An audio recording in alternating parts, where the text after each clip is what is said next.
board is for. It's been here for a year. They wait for one to fall off the wall.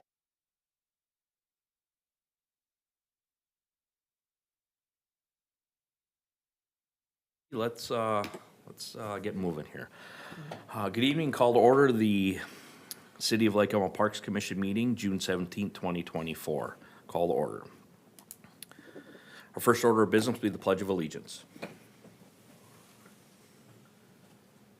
Pledge allegiance to the flag of the United States of America and to the republic for which it stands, one nation, under God, indivisible, with liberty and justice for all.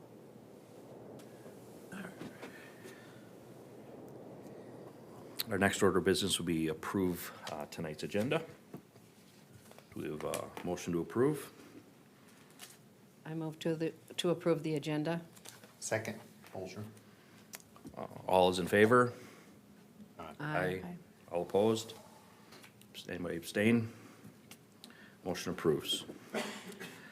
Next order will be approve the minutes from May 20th, 2024.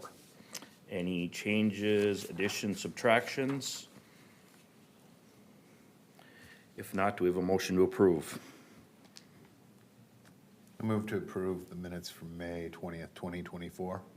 Do we have a second? I second it. Starts. We have a second. All those in favor? Aye. Aye. Aye. All opposed? Anybody abstain? Next order is public comment. Doesn't look like we have anybody in the room.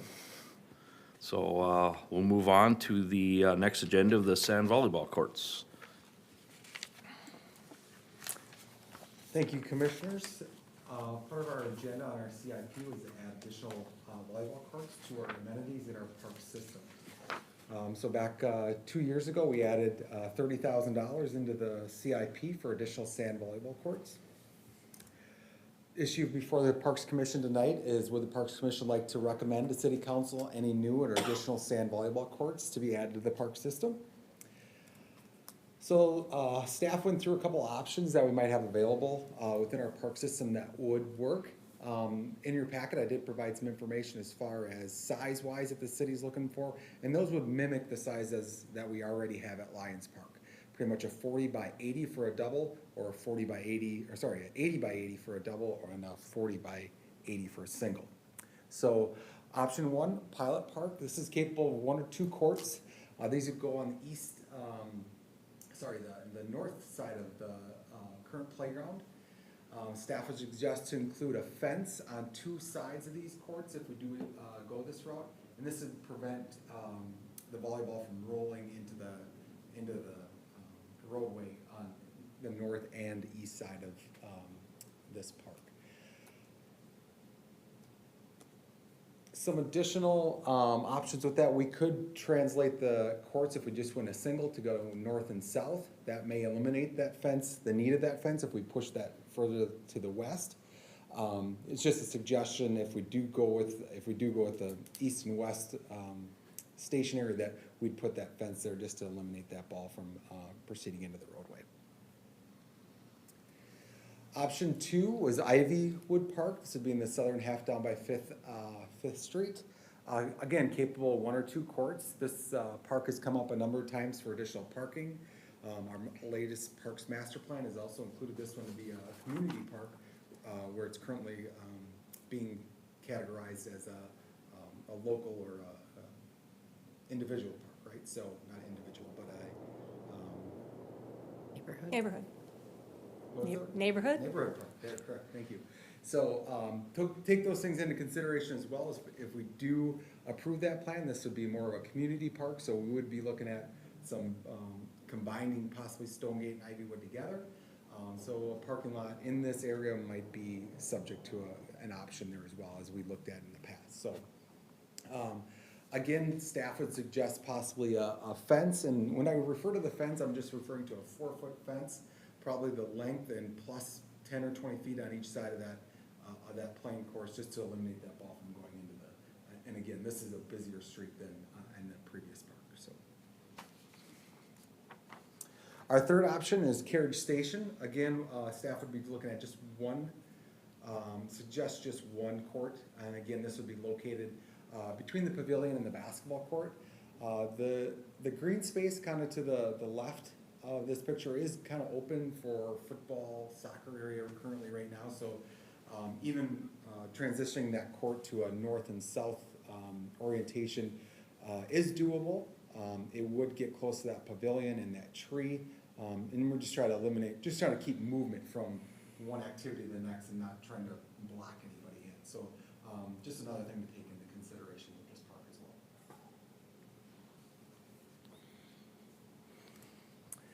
well. The cost analysis, again, just lining that our biggest cost of this is the sand.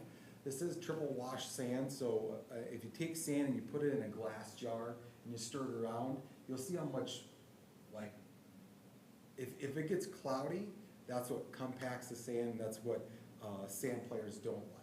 So when we initially created the Lions Park, we would have saw that we put material in there and later it was removed in order to put a good material in there that was user-friendly for our users, right? So it is a triple wash sand and that's why the expense is up there, and that's why it's our biggest cost of this product, so, or to put in these sand courts. So, you know, nets and poles, $2,000, but that sand is gonna be your biggest cost at about $12,000 a quart.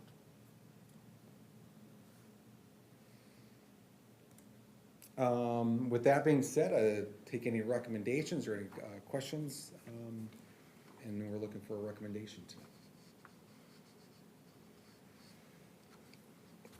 Do we have any questions for Adam? Comments?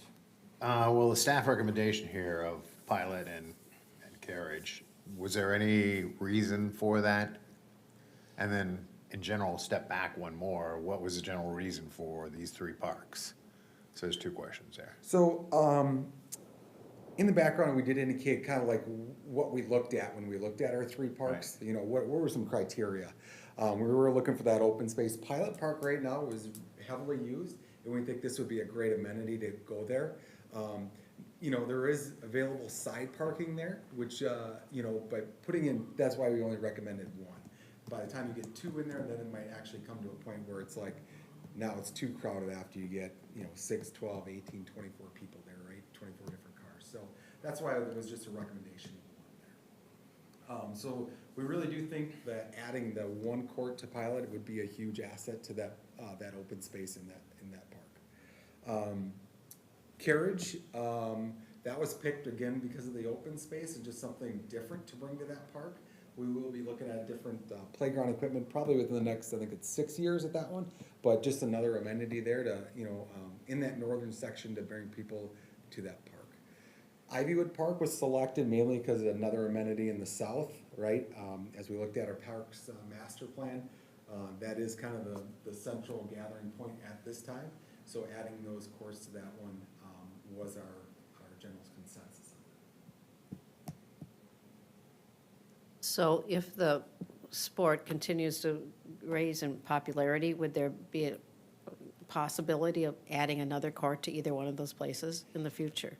So I think at Pilot or at Ivywood, it's a definite possibility. If we wanted to, we could at Carriage it.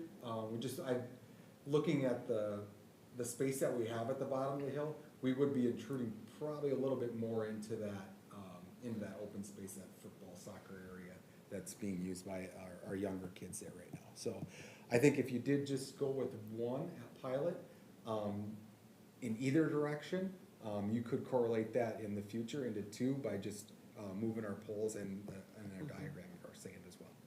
So they could at either park, it could be placed so that you could easily add Add another an additional one. down the road? Okay. Question for Pilot Park, right now the soccer nets are there, I think they came from Reed Park over there. Would they stay? Would they So- remain there at that park? Yeah, so the soccer nets were actually an addition to the park amenities last year. We purchased those from the budget. So those were placed there last year, so they're brand new. We did change their orientation this year just because they were so heavily used. We were starting to make a mud field through there a little bit. So we did change those to east and west this year.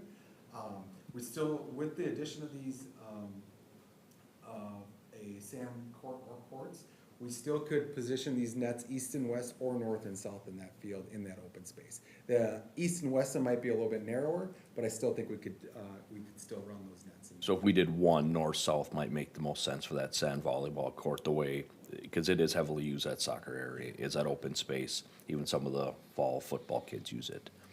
So, okay, thank you. Adam, is there parking, at Pilot, is there parking on both sides of the street? There is parking on, there's no limited parking in that area. Okay, Most people are courteous and they're always parking on the inside if they are using that park. So. okay, thank you. In the future, we may, as that development possibly goes over the railroad tracks and everything connects there, we may see a restriction on parking on one side of that street.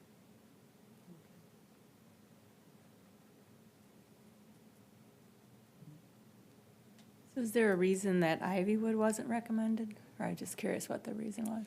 Yeah, so, staff's recommendation did not include Ivywood on this one, mainly for the purposes of, we're likely gonna have to include parking in that area at some point in time. Including, putting this in there might restrict that at this time. So if we would go forward with our Parks Master Plan, that might be a consideration that staff would bring forward, is that we include parking down there to help out with both, Stonegate Park and Ivywood Park with its amenities, the great trail system and stuff that's already started there.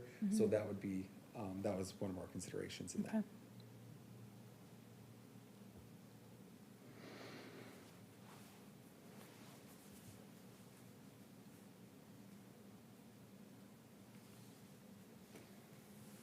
Any questions or comments? Anybody want to make a motion, recommendation?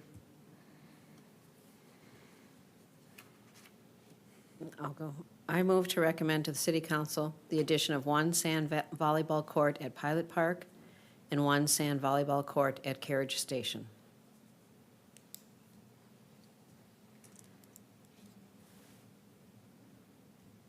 Any discussion?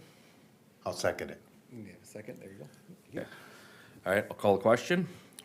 Is the recommendation to city council the addition of one sand volleyball court at Pilot Park and one sand volleyball court at Carriage Station?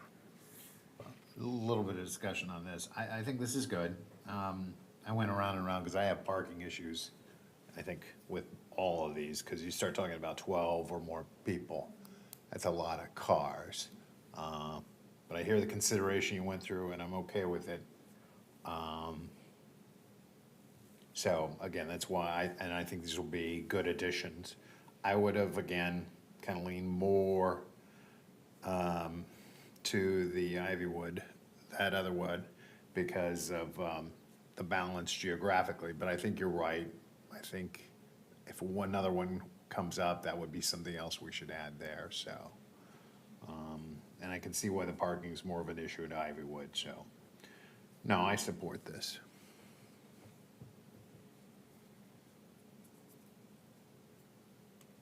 Okay, call the question again.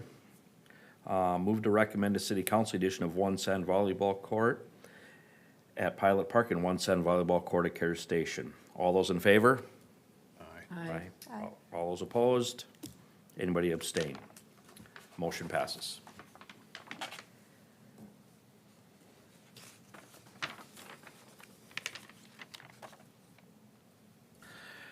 Next order of business would be the Lions multi-use court. Thank you, Commissioners. This item was being brought back to the Parks Commission. This was actually tabled at our last Parks Commission meeting and asked to be brought back in July. After further discussion with the Public Works Director, we're bringing it back at this time as there's actually no changes to our recommendations or what we're bringing forth. So one of the questions was, what are some additional spots we could put either a leisure or additional ice rink at? And at this time, we are not recommending to move or add any additional ice rinks to our park system at this time. Mainly because of locations and because of our current water usage. In the winter, we're trying to eliminate that. So we're looking to make, our recommendations are still the same as far as we're looking for the Parks Commission to make a kind of a, I guess, a judgment on what we should do with the current multi-use courts. If A, we should limit it to hockey only, limit it to a multi-use where we continue with pickleball and hockey, or limit it to pickleball only. Reconstruction of that multi-use court would still happen, you know, as we discussed in our CIP last month. We did put some additional money in there in 2026 to do some asphalt reconstruction to that project. So in the meantime, what we would do is probably just go forth with, continue to have an ice rink there, would be limited, no changes to our winter operations. We'd still flood the court, we'd still have an ice hockey rink.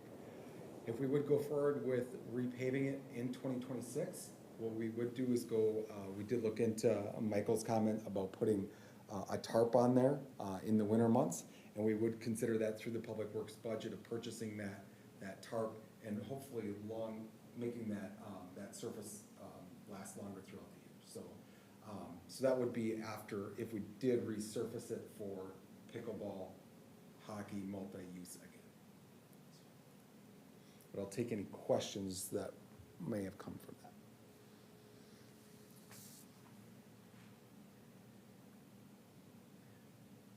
So does Public Works think the liner will work or just help?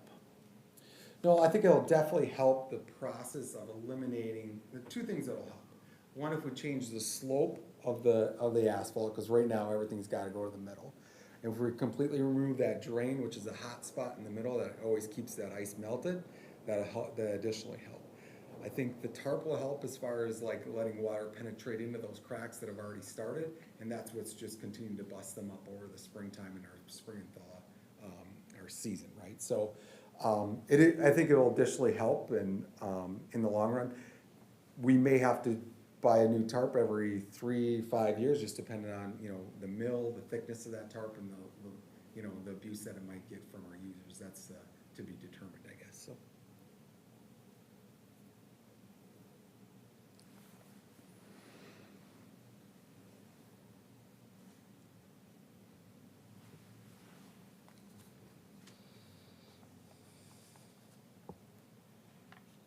Questions, comments?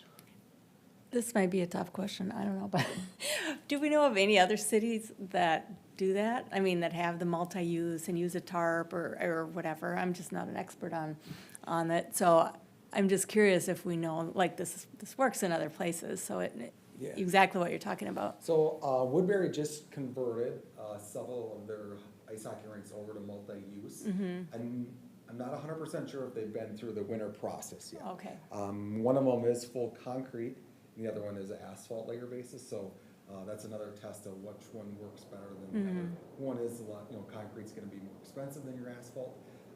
But as far as whether or not they use a tarp or anything on that, I'm not 100%. Okay. But they're, the process of utilizing it for use is, I think, is normal. I mean, you'll Okay, see that, yep. Throughout a number of communities. Okay.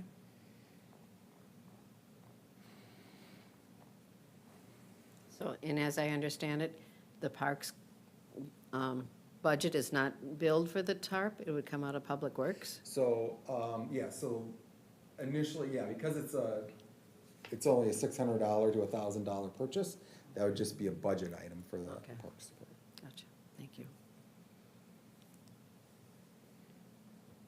I guess I just more have comments and questions. I just think with it only being our only hockey area, skating area in the city of Lake Elmo, I think we need to find a way to keep that. It's lit, so obviously in winter months, it can get used a lot longer. It does get used, I know, at least out of our household neighborhood it is.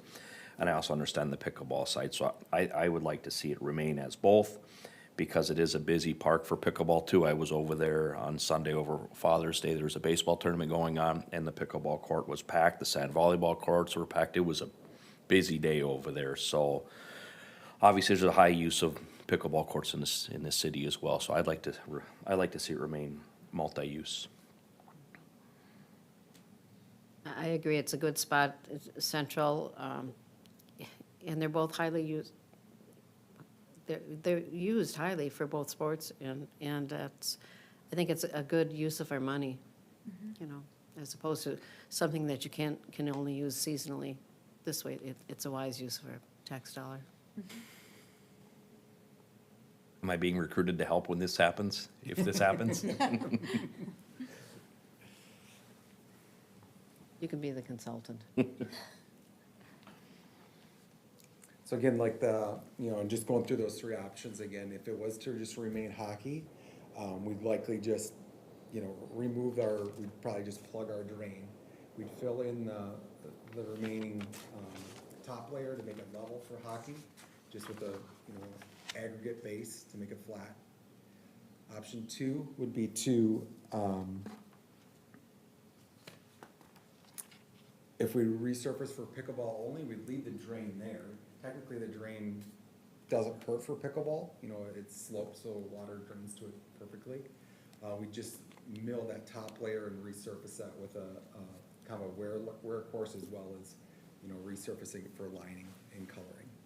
Our third option, again, would be to reconstruct for both of them, and that would be, again, removing that center drain, pretty much removing all the asphalt at that point, lifting the base of it, and to just make it slope to one direction, and eliminating the drain in the center altogether.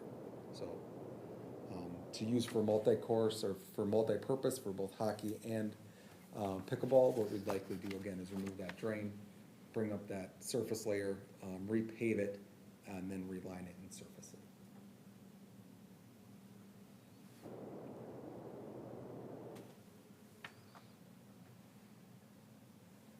Do we have any other questions for Adam? Do we have a recommendation? I have one more question. So can we recommend that it would happen in 2025? So currently we have money set aside in 2026. I would recommend that we keep on our, I guess, our guidelines to 2026. That's where the money we have money for it. And it'll, in the next year, we know we'll probably lose another court there because of the peeling. So we'll only have 2 courts there, but we'll get through possibly 2 more winters of use and technically 1 more summer before it's reconstructed. Okay. And that would help with just making that whole Lions Park a project as far as a replacement of our playground equipment as well as our pickleball courts and ice hockey rink. So Okay. that way you don't have 2 projects going on there, 2 separate, it just becomes a continuous construction zone, if that's the case, so.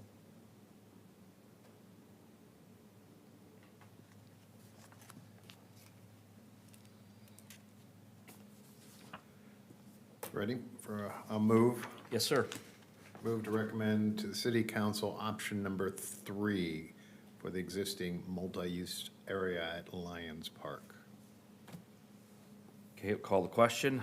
The recommendation to city council is for option number 3. Need a second. Need a second. Oh, sorry, I'll second. sorry. Call the question again. The recommendation to city council will be for option number 3, for the multi-use area at Lions Park. Discussion. If this gets approved, I would suggest that sometime in our weekly newsletter that it's explained to, since we have passionate people that use it in winter and in the summer, that especially if we let another half court deteriorate, that the city is working on this and we have a plan. But I would put a little paragraph in the weekly newsletter sometime. Okay. So that's the only comment I have. Okay, then we'll call the recommendation, okay, so we'll do the recommendation to city council for option number 3 for the multi-use area at Lions Park. All those in favor? Aye. All those opposed? Any abstain? Motion passes.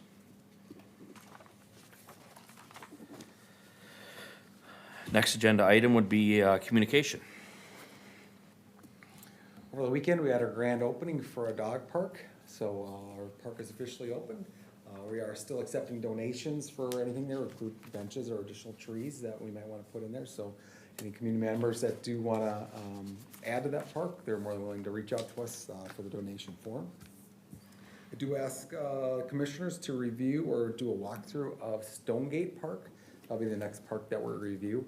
Possibly, we could probably review that in July or August, depending on, again, when we do our reviews or our walkthroughs of the parks, we're just looking for, commission members to become more familiar with the area, maybe some possible amenities that are there, maybe some changes to those amenities, or what type of space or, that we might have there for additional amenities. Continue to look at parking issues as well as, just lighting or other things, trail access to those parks. Other than that, park staff continues to work on doing weekly dragging the ball fields as well as our garbage cleanups. We're currently mowed our trail lengths, our trail edges for the first time, and we'll continue to do that probably one more time after the 4th of July as well. So other than that, our vendor continues to mow as well as our tree trimming with our Emerald Ash Borer has continued with our parks at this time, so.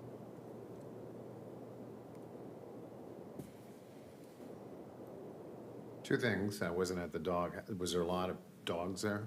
Yeah, we had about 30 people there, but when you Wow. put 30 people who have several dogs and 30 dogs together, it becomes pretty interesting. So no, it was a great turnout. So we Good turnout. Yeah, And the alleged hole? it's taken care of. Okay. Yep. And, again, because I was out of the state, the parks plan, what was it approved or not approved, or? So initially just went to the workshops or discussion only. We did have some additional information to provide there. We will review that information and bring back to city council at the next city council meeting, some additional information or possibly as just a consent item for them to approve. Okay. Thank you. I have a question of Stonegate Park in particular, but other parks that are in neighborhood parks that are off main drags. Has the city ever considered putting signs that say City Park with an arrow? Because I can remember riding my bike around a number of parks, trying to figure out where they are, if you don't have Google Map. So I just wonder if you ever considered, especially if teams are playing, or people are unfamiliar with the area. Has that ever been a consideration? No. So is it like a certain park in general, like Well, Stonegate? Stonegate was one of them. Okay.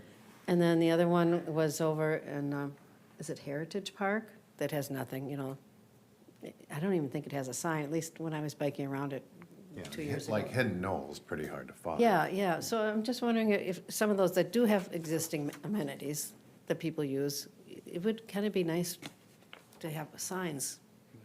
So our sign locations right now are normally placed at or near the parking.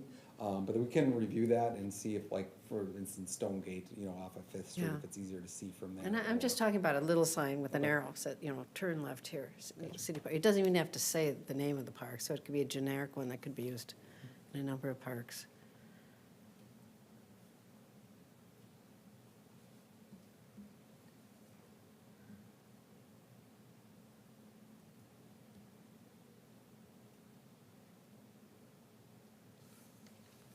I think it's Pebble, because it sits off of the road, that you have to go into that road to see that the park, then you can see the sign, but there's nothing from the main road.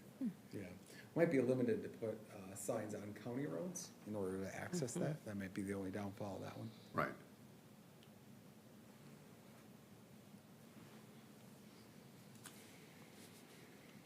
Oh, I'd like to bring up one thing. You and I had talked about it previously, Adam.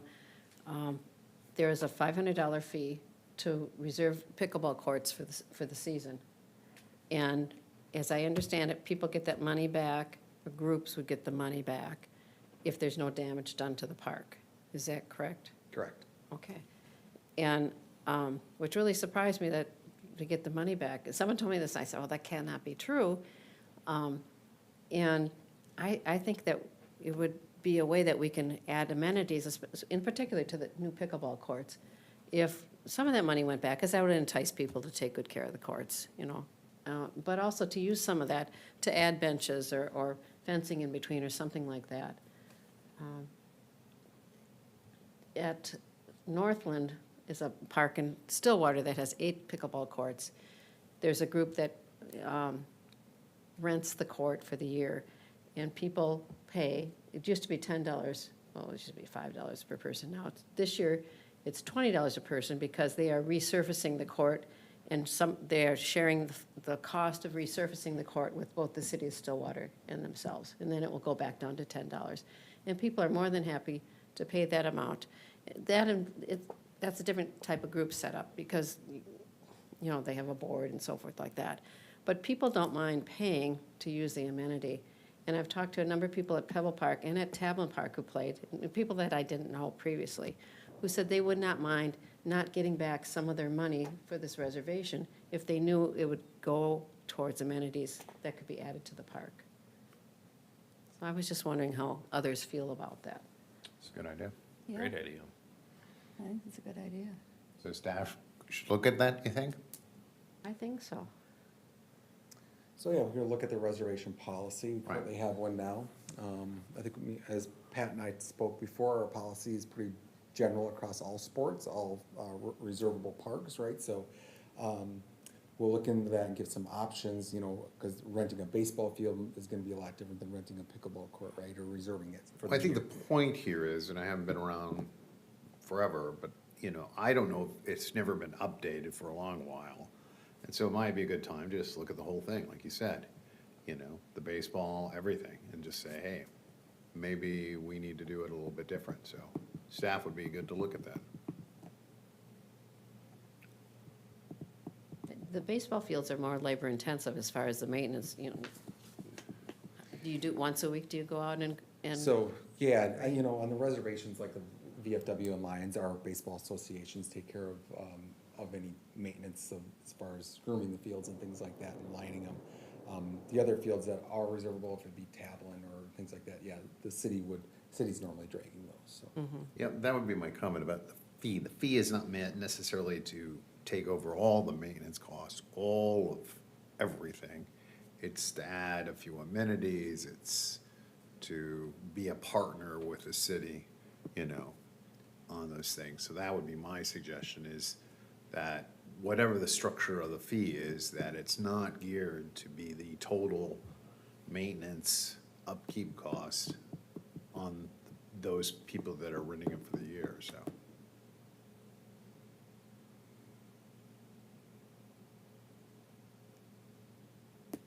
I'd like to point out that people love the pickleball courts. I've gone by a number of times and I see people from all ages, from little kids to teenagers out there playing with themselves and family members and seniors, and it's, especially Pebble Park is really hopping all the time. Any comments so far about the noise? No. Okay, thank you.